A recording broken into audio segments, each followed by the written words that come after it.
Welcome to Season 2 intro of Humanity the Podcast.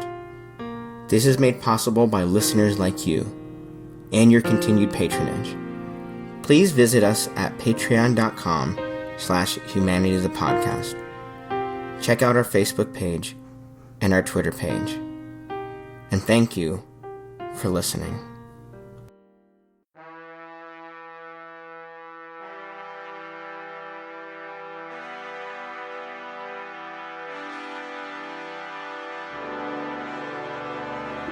This is Humanity the Podcast, an attempt by me, Emilio, to reach out and document the true person in everyone that I can. The world around us tells us to alienate, dehumanize, and to devalue each other. Well, I for one refuse. Armed with some microphones, years of experience talking to all kinds of people, and some hope, I think we can make a difference. Join me in my fight for humanity. Hello, welcome to the introduction to Season 2 of Humanity the Podcast.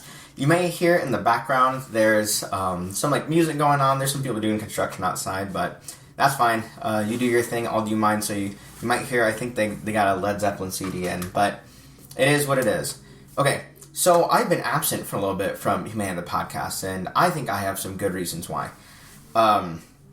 So as some of you may have heard me mention before, I am a social worker in a high school.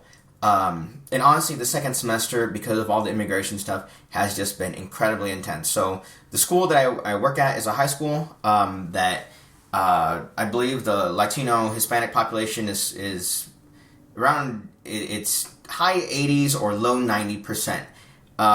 We don't know how many undocumented students there are. What I will say is I worked with 9 families this last semester, which is a huge increase because before that, the year before, I think I saw maybe one just about immigration thing. So it's been kind of a major thing. When I started this podcast, I always said that I was just it was to meet interesting people and listen to what they think the issues are in the world. Things have kind of changed in my mind over this last year. I invited someone as a guest, as my final guest for this last season of the podcast.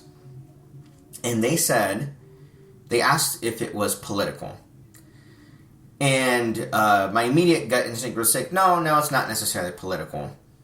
But instead, I went with honesty, which is,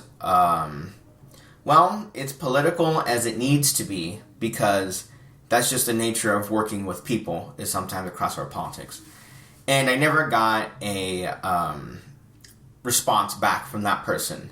So, and this is someone that a lot of people who maybe listen to this in Omaha, you're giving this person your labor for free, and I just want to say I'm feeling a little sore about that still.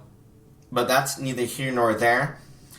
I also am always wary of making assertions. Because I know if you make an assertion, you have the duty to back that assertion up. So I try not to make willy-nilly assertions, even joking, but sometimes I do and I feel bad about it. One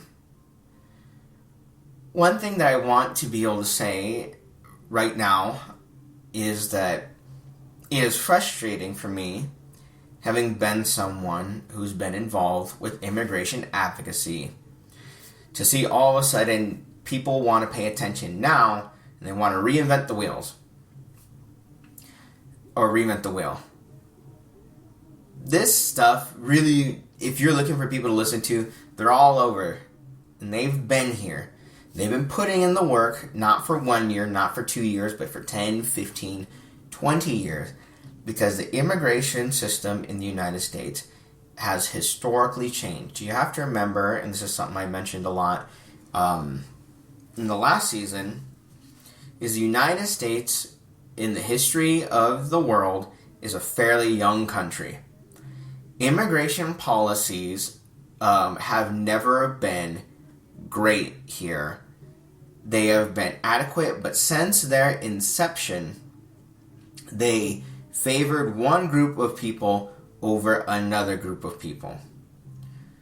So starting off this season, I want to say that I am going to do better. I'm going to try to record something like this just about my thoughts. Let's say every other day, maybe every 3 days. But the guests that I bring in here, I want to focus on immigration just for a little bit. Because as I listen to humanity right now, that's something that's on topic. And the question of, is this political? I myself try to stay out of politics. It's just who I am. It doesn't bring me a lot of joy. I feel like it's dirty. I feel like it's just not a system I like to get into. I have gotten a little more politically involved lately because I, as a social worker, took a vow to, in our code of ethics, we're called to service to society. And that's the way I see some service to society, is getting involved inside of it. So, if I talk about political things on here, I really am not trying to score political points with anyone. What I'm trying to do is let's talk about the society and the humans that exist inside of it, and let's get moving somewhere. But you can't remain neutral on a moving train. There are things that when I see them, I will say, I think this is ethical, I think this is unethical, I think this is the way things should be, I think not. Otherwise, the kind of the idea of neutrality just means that you exist in a position where nothing's grating against you. So I've told people a lot lately that I never, when I set out, immigration was never my top thing in the field that I'm in, service for immigration. Just because it's a complicated subject, and honestly, I just never felt like I was the most qualified person. Truly, life has pushed me into that, into becoming better and helping people who have immigration issues. So politics are something I can't escape, and it's something that a lot of the people I work with cannot escape. So some of this stuff may feel political, and that's fine. I also want to just keep people into where I get my information, just kind of show and just give some of my feedback on it. I listen to a fair number of talking heads on the internet. Good idea, bad idea, I don't know. I like to listen to people I agree with and I disagree with. I think the rise of Jordan Peterson has been fascinating. And I think it's fascinating because I see why people are interested in him. But when I hear him, I've been in this field of hearing people talk, make assertions, talk about society, talk about all these things. I've been doing this for about 15 years. And Jordan Peterson strikes me as someone who, again, likes to make a lot of assertions, but doesn't really feel the need to super put them together and have them be bulletproof. And I feel like a lot of people, myself included, we get paralyzed because we want to be right, or we want to be 100% right, or we feel like there's no room for error. But demanding that perfection from someone, it paralyzes dialogue. It paralyzes conversation. So, what can we do? Well, one of the best ways to get that is to get to a position where if someone feels like they do mess up, if they do misspeak, that they're not immediately going to be discredited or attacked. That requires trust. So how do we get to trust in dialogue? We come from a position of good faith. A good faith argument is that if I ask you a question about something, I really want to know your answer. Bad faith arguments are arguments you know that are going to fall apart under any amount of scrutiny, or that I'm trying to lure you into some place so that I can discredit you that way. Now we come to the question of how do we get to good faith arguments.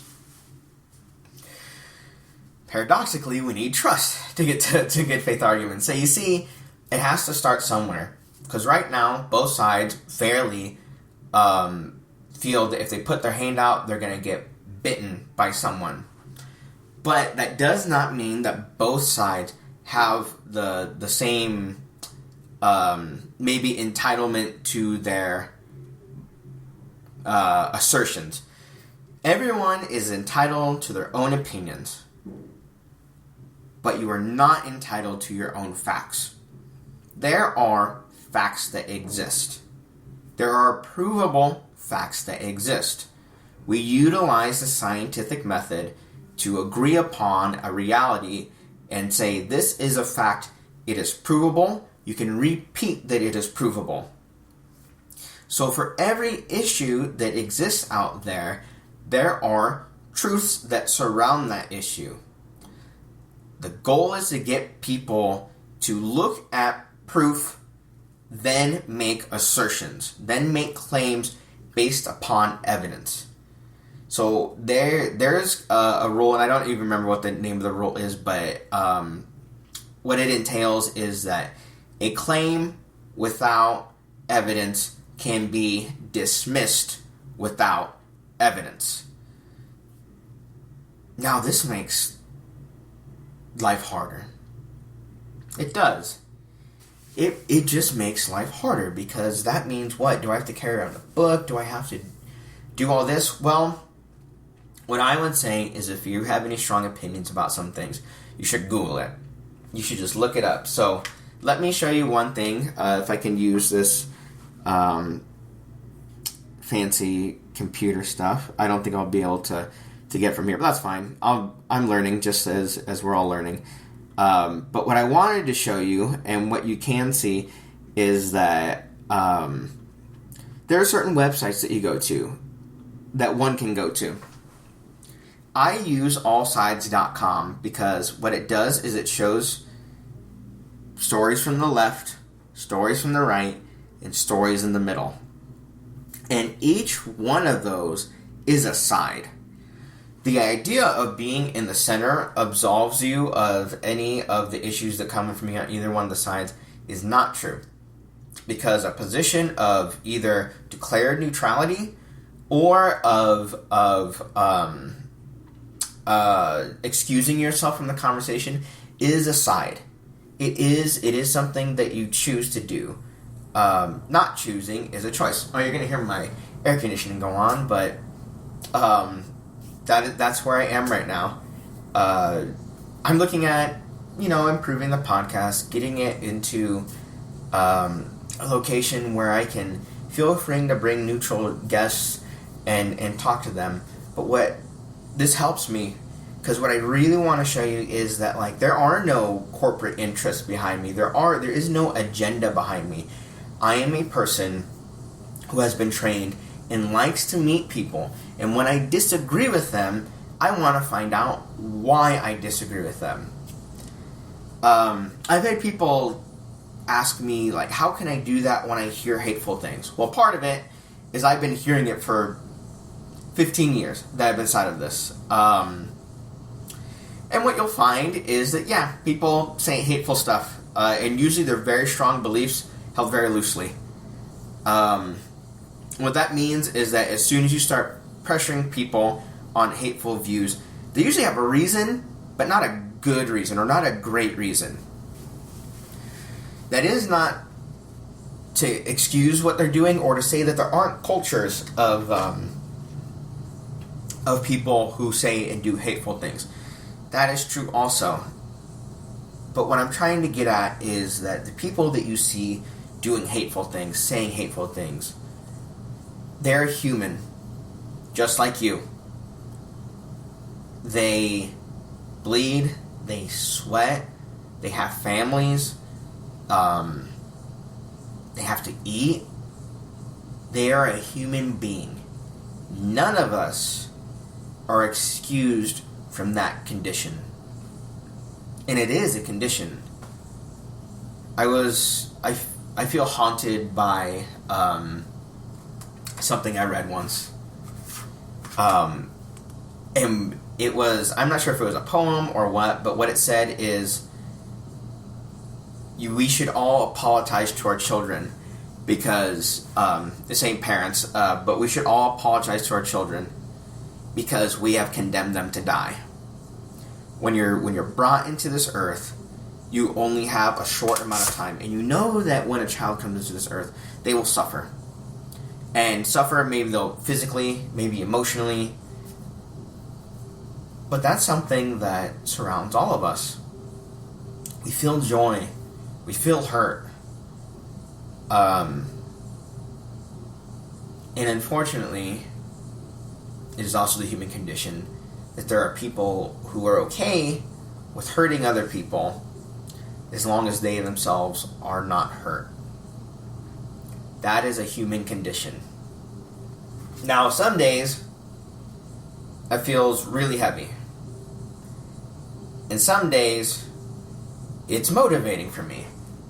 Because what it means is, I feel drawn to this type of work, and I have lots to do. And there's a certain type of joy that I get from being able to talk about these things with everyone. But then there's days when it feels unbearable. And excuse me if you're watching live, you saw me looking at my phone, but I wrote something that I wanted to say verbatim. And I'll say that at the end of this. So I never know how long these things are going to be. I think my personal reflections are going to be somewhere around 30 minutes. This intro is probably going to be somewhere around 30 minutes. What I do want to ask of all of you is that if you have something to say, let me know. Tweet me at Humanity of the Pod. Facebook me. It's facebook.com/Humanity of the Podcast. Email me, humanityofthepodcast@gmail.com. I want to feel like people are being connected by all of this. If you hear me say something, you say, oh, that's just 100% wrong. Let me know. I want to hear that. Because I've met literally thousands of people just in the different programs and work I've done. And what I could say is that I've met lots of people who I've disagreed with. I have met some people that I said, well, I'd never want to interact with them in my own time. But I've never heard an idea that I wasn't glad that I heard. Because even the things that I vehemently disagree with, I'm glad that I know that they're out there. So I want to give you a sample of just something that I'm going to do a little bit, which is I want to play some media clips. I think media is super important. If you're interested in my thoughts on immigration, I made a video in the last season, and it was just my reflection on immigration. And it is episode 7 on immigration, Emilio's reflection. I want to just play for you a few seconds of that, of what I said. For some of you, it's a good thing. But what I will say is that these are the people that live in my neighborhood. Whether I want them to or not. And I do want them to, because unlike most of you probably listening, these are types of people that I grew up with, that I identify with, that I see them as living, breathing creatures. I see them as people who laugh and who cry, who hurt, who get upset, who have a favorite food, who have a favorite thing that they like to talk about, who make jokes. These are 100% full-fledged people to me. They're not a concept. They're not some type of wide political theory. So as much as I love to dive into political theories, and I love to think about this from the 50,000 miles above the earth looking down, I can't with this, because I know them, and they are me. So, and I get it. All this sounds like hippie bullshit. I get it. And it's well, you can't. But what about people who break the law? And what about people who are dangerous? There is always going to be people who are dangerous that are around you. It's just life. But having worked as a social worker, I will say that anyone around you can be dangerous. It can be your parents, it can be your siblings, it can be the people you work with. And so how do you know if someone's dangerous? And that's something I'll talk about in the near future. It's just a thing that I have a personal interest is like interpersonal violence and things like that. But keep tuning in and you'll hear that. What I'm trying to say in that, and you can listen to the whole thing, is that categorizing people based on immigration status is a poor way to determine whether someone is dangerous to you or not. Because you can take almost any demographic, and if you say a certain type of numbers, you can get there. Now, the argument against that is like, well, if they didn't come to this country anyway, then they wouldn't be here to commit those types of crimes. But you could play that game all day. If this person wasn't born, then they wouldn't have committed that crime. If that person's family hadn't moved from Oklahoma to Wisconsin, then it wouldn't have happened. If that person didn't have access to whatever weapon, then it wouldn't have happened. The truth is, people do things that hurt other people. And kind of trying to find these arbitrary things that connect people aren't helpful. So what we do need is we need people to look in on community violence and get some numbers and actually put in some programs, because even saying those things, okay, great, but what are we going to do about them? We could just go on forever and ever just on that track.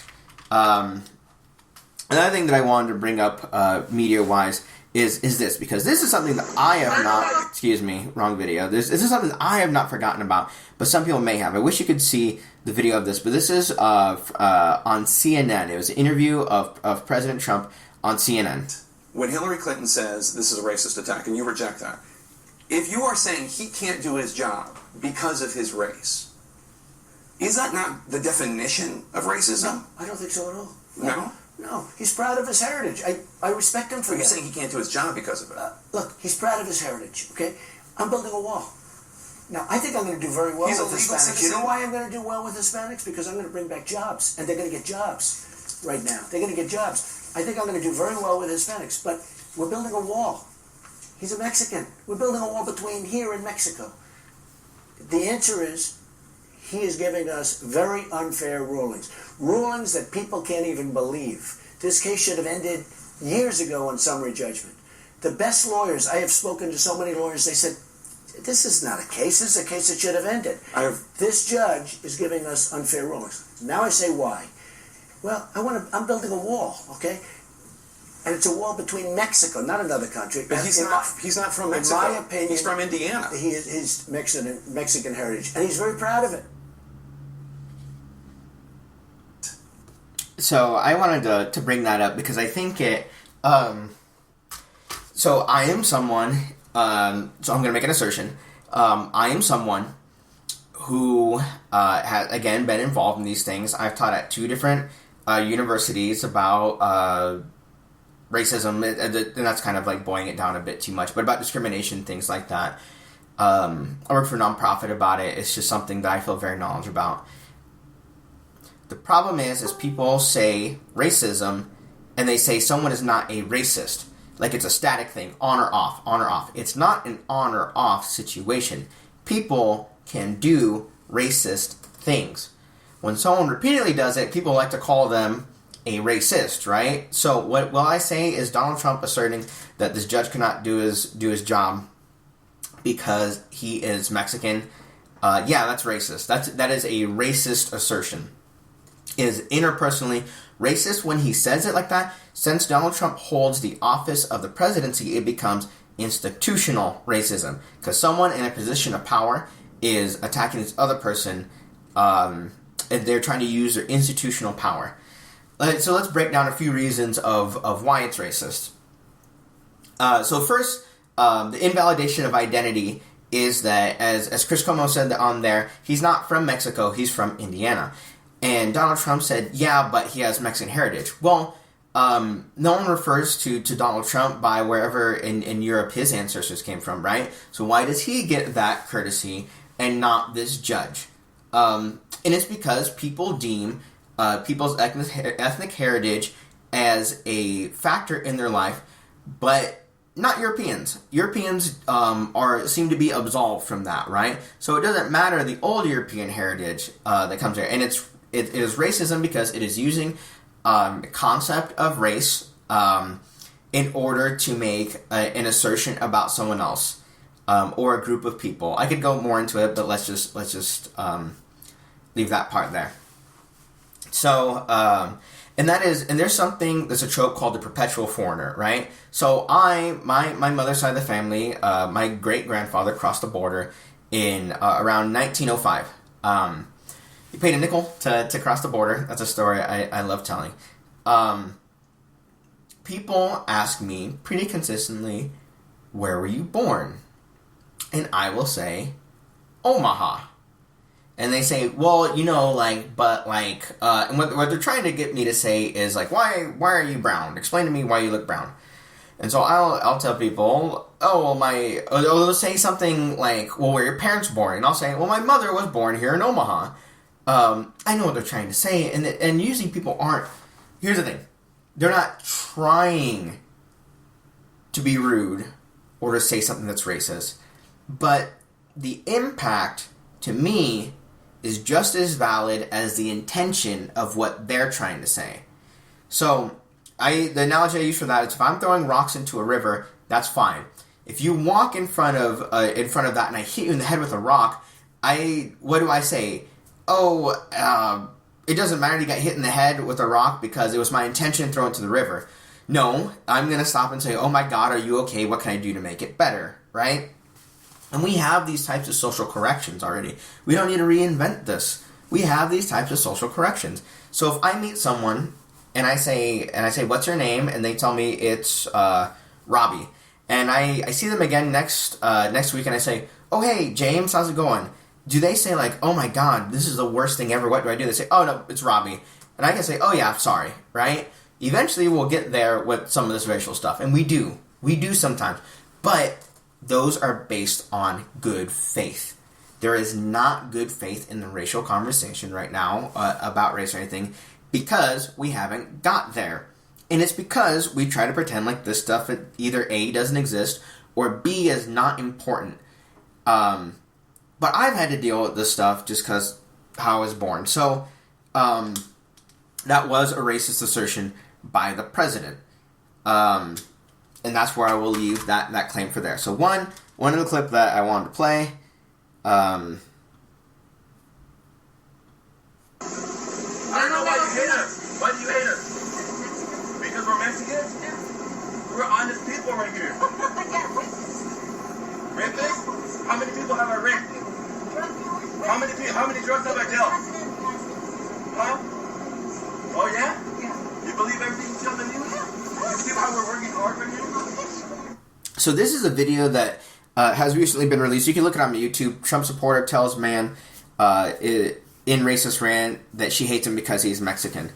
So you hear a number of the things that the president has been saying, and this woman is saying to them is they're rapists and criminals, drug dealers. This is not new. This is not new. I've been hearing this type of stuff about Mexicans since I was a child.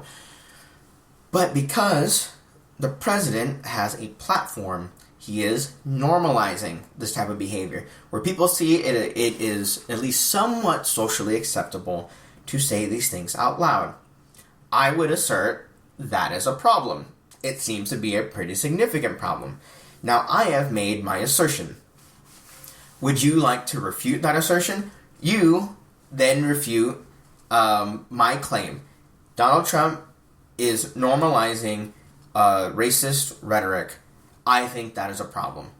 Now, can you refute that, or can you just normalize it? Can you just say it is okay that Donald Trump is doing that? At that point, we have a disagreement that is no longer solvable by rhetoric, meaning that we have come to an impasse. We are not gonna go to each other. So at that point, we either engage in debate, which is we have a disagreement, and one of us is able to persuade the other. If we cannot use words to do that as a society, things get worse. It breaks down social order. Community violence and interpersonal violence become more common. It is up to you to decide whether that is a place you are willing to go in these types of conversations. Because that violence are spats. They're incidents. Incident. What that does is it makes us separate from each other. Now, if this sounds familiar, it's because the United States has already been going through this. We are, and we continue to be in the civil rights era. We are currently in the civil rights era. It was, the Civil Rights Act was just passed in 1964. The Housing Rights Act was just passed in 1968, 69. There continue to be discrimination lawsuits to this day. So just because a law says that does not mean a society obeys it. You can see that with jaywalking. Not everyone obeys it. So how do we create a climate in which people are in compliance with the law? Well, if it's a government agency, you sue them, right? But if someone says something racist to me or to someone else, what do? Sue them? No, unless it violates something. It's a hate crime. What you do is, what one can do is utilize social pressure. Saying things like, hey, that's not okay. Or, hey, that's, I wish you wouldn't say that, depending on how you know that. Or, worst case scenario, hey, knock that off, or I'm going to punch you in the face. But that goes back to the original problem, is those incidents of violence separate us more and more. And the problem with that is that we do not get separated into equal piles. We get separated into the people who will get more resources and the people who will get less resources. Does that sound familiar? That is the system we are in right now. The fact that this stuff is coming up is good because our work is not done. And I have to remind everyone again that I've been around for a while. I've known people who have been doing this type of work since the late 60s, the early 70s. The models that I've been taught and the models I use were based off of a time where people were being hosed in the street, where people were being actively, like protesters being actively beaten in the streets, and in a time right after where, remember, Dr. King was assassinated, right? Dr. Martin Luther King was assassinated. He didn't retire peacefully. And I guess the temptation is to say, like, well, we should be the ones holding the cudgel first, right? Malcolm X was assassinated also. Eventually, I want to talk to someone. I have someone really, really special in mind that I want to talk to about kind of that approach of, like, this is a radical approach. But my time is waning right now. I'm so glad for all of you who listened in. I'm going to be doing this. I'm going to dedicate this time to my community, which is you. If you feel so kind, again, please feel free to donate to the Patreon. I'm going to try to go without sponsors as long as possible. But in order to keep doing this, I have to fund it. So it is patreon.com/humanity the podcast. I want to be able to have like an office to do this. I have 2 people I'd like to hire. I want to pay them. And I've been trying to think if I can pay them out of my own pocket, and it's just not feasible right now. And I don't know how much I'll pay them, but I want to be able to pay them as much money. I want to get a media person to help with like this stuff, and then I want to get someone who's able to like reach out and get more interesting people. So please, if you feel so kind, help out with that. I'd be remiss to not mention right now, please in any way, immigration is a serious issue. Please help out. Any way that you can. Don't let this public push die out, because I watched it die out at least 3 times in my life. People feel very motivated and then the motivation's gone. So let's get immigration reform on the books. Let's do it. Thanks, everyone.